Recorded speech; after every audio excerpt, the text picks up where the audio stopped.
ô-á-tsian is a oyster omelette. We're in Budai, Chiayi today. Chiayi, I think it's in Chiayi, yes.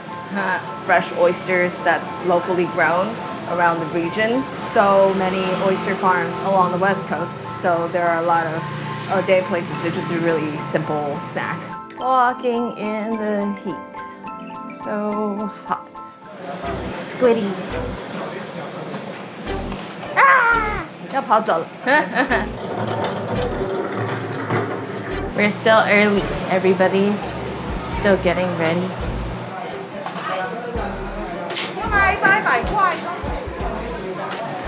This one's running away. Run away! I feel like we're always in the way. We're in Budai, Chiayi today. Chiayi, I think it's in Chiayi, yes. I need to start over. We are in Budai, Chiayi today to go at the Budai fishing market. And we are going to try ô-á-tsian today. 老板好 The freshest seafood is here. Might as well eat it at where it's grown. So we're here in the fish market. Ô-á-tsian is a oyster omelette, as they translate it in English. It's quite different from an omelette. They use fresh oysters that's locally grown, and they would add a bunch of different toppings on top, and then like a sweet, spicy sauce to cover it. And it's a very, very popular Taiwanese snack. Is it time for ice cream? Yes.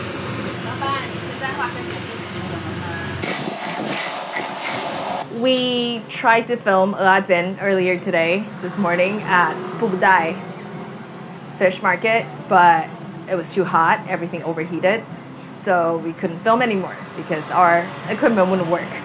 Ta-da! We visited an oyster farm called 白水湖蚵学家 in Dongshi. It is a coastal town in Chiayi, Taiwan, and what I learned completely changed the way I looked at oysters. Dongshi is famous for its oysters, but here's the twist I didn't know. Those big, plump oysters, often marketed as Dongshi oysters, most of them are actually imported from Vietnam.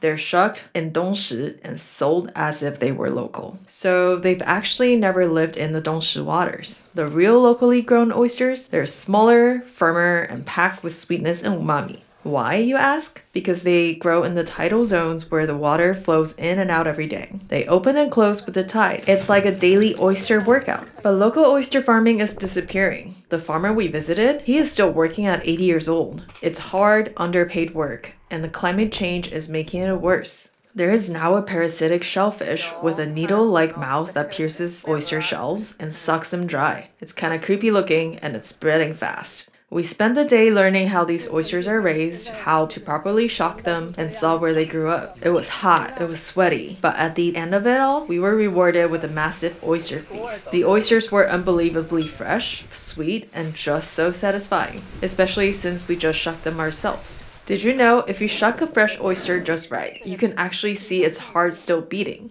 I was mind blown. That's how you know it's fresh. Visiting the farm made me realize how much heart goes into every real Dongshi oyster. I learned so much here, and that's why I love learning about local food system and visiting farms. Now, we're going to eat some oyster omelets that are probably made with not local oysters. Follow us.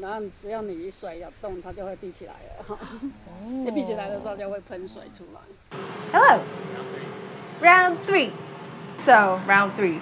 We are here in Chiayi City, and we are going to this old ô-á-tsian shop. Ô-á is oysters, tsian just means pan-fried.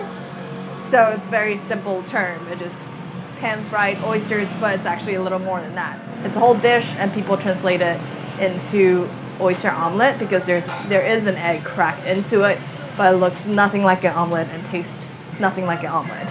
So ô-á-tsian is spoken in Taiwanese. Nobody really say it in Mandarin because that would be 蚵仔煎, and that's kind of odd.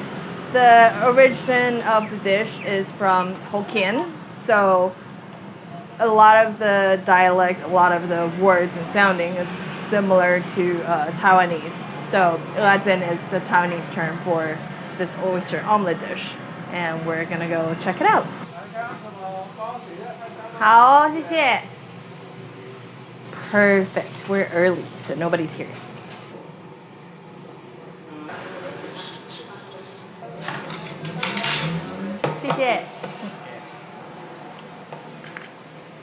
We lost all of our footage again because of overheating. None of our equipment wants to work anymore. This is the oyster omelette, but I already played with it. I really don't want to start over.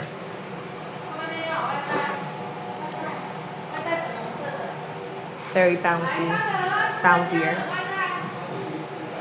加辣. Yay, 谢谢. House-made hot sauce. It looks amazing, and they were really excited to bring it over to us for us to try. They asked if we like it spicy. It smells amazing, and I'm really excited. It's not too spicy, but it's got a light sesame oil flavor to it, so it's really flavorful. Don't drown it with chili sauce before you taste the original first. 看起来就很好吃。好。Let's talk about how the oyster omelette is made. Traditionally, they would fry it in lard to give it a better, more crispy skirt. 陈家老店蚵仔煎 special is the use of Taiwanese basil. So they would crack an egg on top of a flat top, and they scoop some raw oyster, and then they add the oysters to the egg, and they start building this omelette.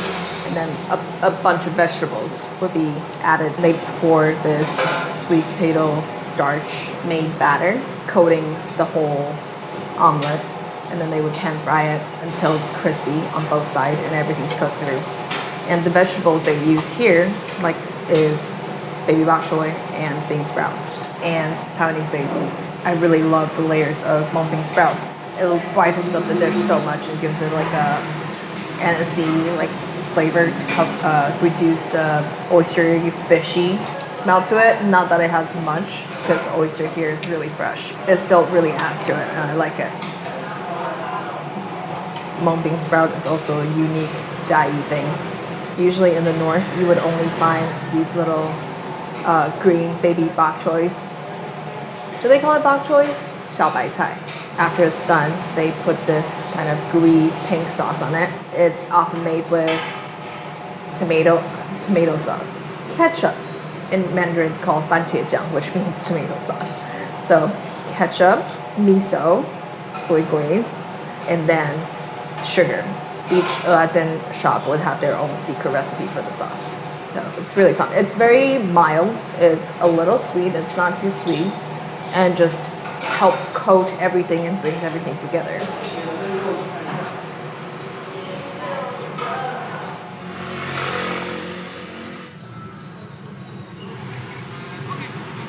They had like a 3.2 or 3.8 Google map rating, and I was reading all the negative 1-star reviews, and all of the reviews were saying that the attitude was really bad and the owners are not nice. And you just had a whole conversation with all of them. Yeah, and I just had a whole conversation with all of them, and they were all super nice. It's a family-owned, family-run spot, family-run restaurant, and the whole family just like came over and chatted with me and talk about. Including the little girl with her banana. Yes, including a little girl with her banana, and they recommended me like to go eat, like what to go eat, what to avoid, where to go, and we agreed on a lot of things, and we talked about differences in oyster omelette, ô-á-tsian, north, central, and south, how it's different all over Taiwan, and there's such a huge variety, and everybody has their own style, and we had a great chat about it, and I learned a lot. So I don't know what all the negative reviews are all about. And this is probably, honestly, probably the best ô-á-tsian oyster omelette that I've had in Taiwan. Sorry, I'm distracted, but you have to turn around and look at little birds. Oh, 好可爱哟. That was fun. We'll be back. Let's go to, is it Hello Kitty 7? Hello Kitty 7, let's go. I forgot about that. I'm actually not a Hello Kitty fan, but I'm entertained. So here we go. We have Hello Kitty seating area. Look at the ceiling. Air conditioning. Should we have a beer in the Hello Kitty 7-Eleven?